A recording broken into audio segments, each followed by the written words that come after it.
तीसरे स्कंद में मैत्रेय ऋषि और भक्त विदुर जी का एक संवाद आया है। जब कुरुक्षेत्र का युद्ध हो रहा था तो विदुर जी महाराज उस युद्ध से विरक्त होकर के यात्रा करने के लिए चले गए और यात्रा करते हुए जब श्री धाम वृंदावन पहुंचे हैं तो वहाँ भगवान के अंतरंग सखा श्री उद्धव जी से मुलाकात हुआ। उद्धव जी को पूछ दिया कि उद्धव जी यहाँ कहाँ, आप तो द्वारका में रहने वाले हैं और यहाँ घूम रहे हैं जमुना जी के तट पर वृंदावन में, कहिए हमारे प्रभु सब आनंद में तो हैं, द्वारकाधीश कुशल में तो हैं। सबके नाम लेकर जब पूछने लगे विदुर जी, तब उद्धव जी ने कहा कि विदुर जी मत पूछिए समाचार, सब अमंगल हो गया। अहोबकीयं स्तनकालकूटं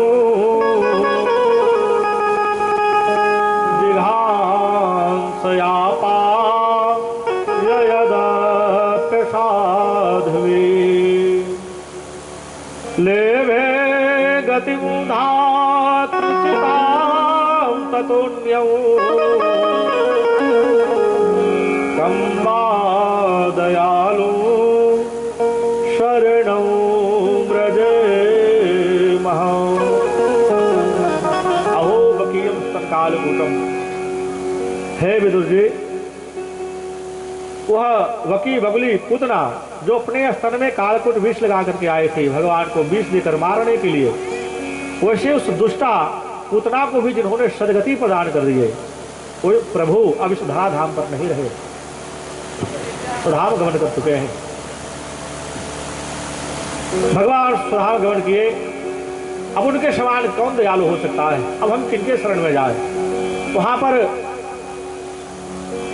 उद्धव जी पूरे कृष्ण लीला का गान किए हैं, भागवत का गान किए, विदुर जी को समझाए और फिर कहा विदुर जी, जब भगवान स्वधाम गमन कर रहे थे हमने बहुत आग्रह किया कि प्रभु हमें भी अपने साथ लेकर के चलिए, आपके बिना हम जी नहीं पाएंगे।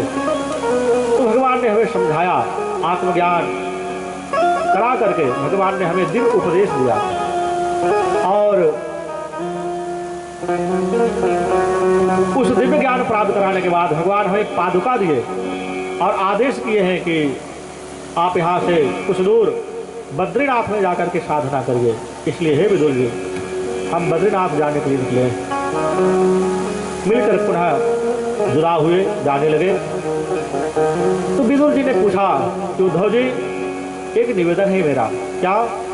बोले भगवान आपको जो दिव्य उपदेश दिए, दिव्य ज्ञान दिए, यदि मैं पात्र हूँ, योग्य हूँ आपके नजर में, तो क्या वह ज्ञान उपदेश मुझे सुना सकते हैं?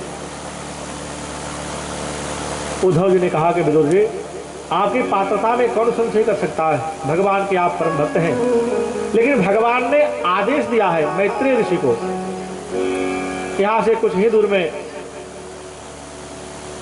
मैत्रेय ऋषि का आश्रम है, आप मैत्रेय ऋषि के पास जाइए, वो आपको ज्ञान उपदेश करेंगे। तो उद्धव जी से मार्गदर्शन प्राप्त करके श्री विदुर जी महाराज मैत्रेय ऋषि के आश्रम में आए। ऋषि मैत्रेय को वंदन किए। भक्त हैं विदुर जी, तो स्वागत के लिए आसन बिछाया गया।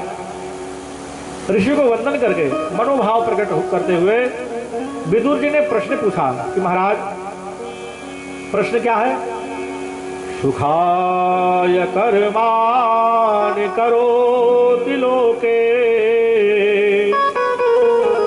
न ते सुखं वान्यदुपारवं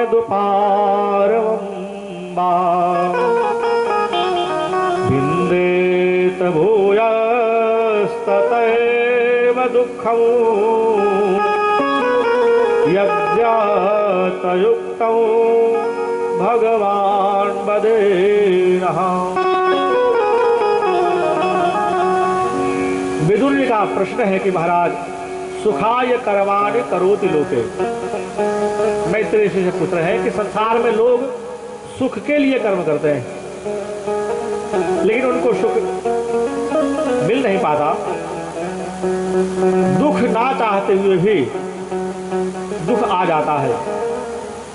संसार ऐसा विकृत वाला क्यों है?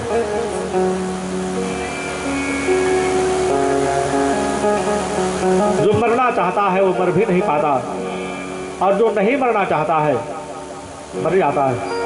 संसार ऐसा विकृत फल वाला क्यों है? और इनके जवाब में मैत्रेय ऋषि ने कथा सुनाया कि हे विदुर जी,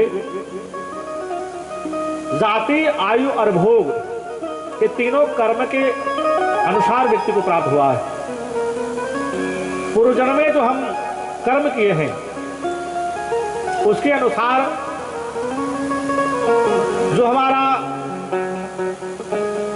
भाग्य निर्माण हुआ है, प्रारब्ध जो निर्माण हुआ है वो हमें प्राप्त होता है। जिस प्रकार हम बीज बोते हैं गेहूं का तो गेहूं मिलता है, चना बोते हैं तो चना मिलता है, ठीक उसी प्रकार से संचित की कर्मों का फल ही है जाति, आयु और भोग। जाति मतलब स्त्री जाति और पुरुष जाति। आप भगवान से ये नहीं कह सकते कि प्रभु हमें मनुष्य ही बनाइए, आप स्वतंत्र नहीं हैं। जहां जिस योनि में जिस समय जन्म लेना पड़ता है, जन्म हमारे इच्छा के अनुकूल नहीं मिलता है। आप ये नहीं कह सकते कि हम मनुष्य ही बनना चाहते हैं। जिस योनि में जन्म मिले हमें स्वीकार करना पड़ता है। मनुष्य बनना पड़े, पशु बनना पड़े, जीव जंतु बनना पड़े, हमें लेना पड़ता है। अपने कर्म के अनुसार जो जन्म निश्चित किया गया है हमें प्राप्त होता है।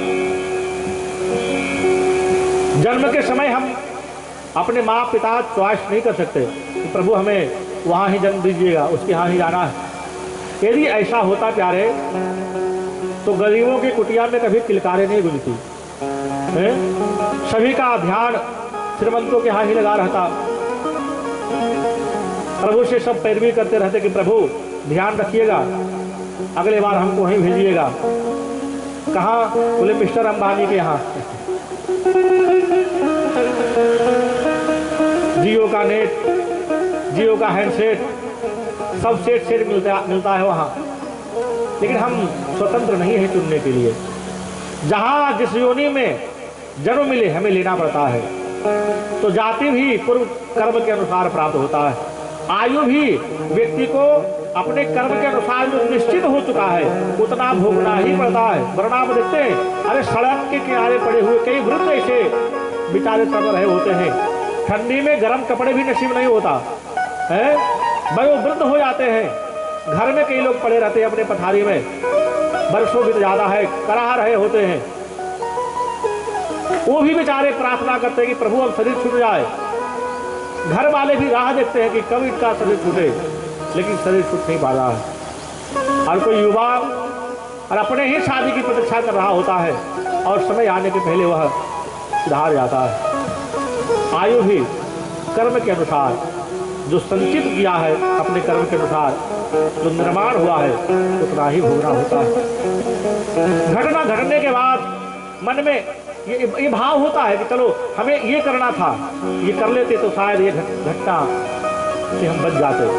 कल भी हमने थोड़ा चर्चा किया था कि यदि डॉक्टरों के पास ये सामर्थ्य होता कि हम किसी को भी मरने नहीं दें तो शायद समाज की बात तो छोड़ो, डॉक्टर के घर में कभी घटना नहीं घटती। लेकिन कभी कभी घटनाएं उनके घर में भी घटती है। मतलब परमात्मा जो निश्चित कर चुके हैं वो तो होना ही नहीं जा रहे। इसलिए आयु भी प्रारब्ध कर्म के अनुसार जो निश्चित हो चुका है उतना ही प्राप्त होता है। और तीसरी बात है भोग। किसको कितना सुख भोगना है, किसको कितना दुख भोगना है, ये भी कर्म के अनुसार जो हम पूर्व जन्म में संचित किए हैं, इकट्ठा किए हैं, उसके अनुसार ही प्राप्त होता है। पैसे हो या न हो ये बात अलग है, लेकिन किसको कितना सुख भोगना है एक कर्म के अनुसार ही प्राप्त होता है। आप देखते हैं समाज में कई ऐसे गरीब बेचारे हैं जिसको मिठाई खाने की इच्छा होती है लेकिन पैसे नहीं है, वो खा नहीं सकता। लेकिन समाज में कई ऐसे भी है कि पैसे बहुत है, रोज 56 भोग मिठाई खा सकते हैं, लेकिन पैसे के साथ साथ उनको डायबिटीज भी है, वो भी खा नहीं सकते हैं। बस दूर से दर्शन करके नमस्कार कर लेते हैं। प्रारब्ध भोग कर्म के अनुसार प्राप्त होता है।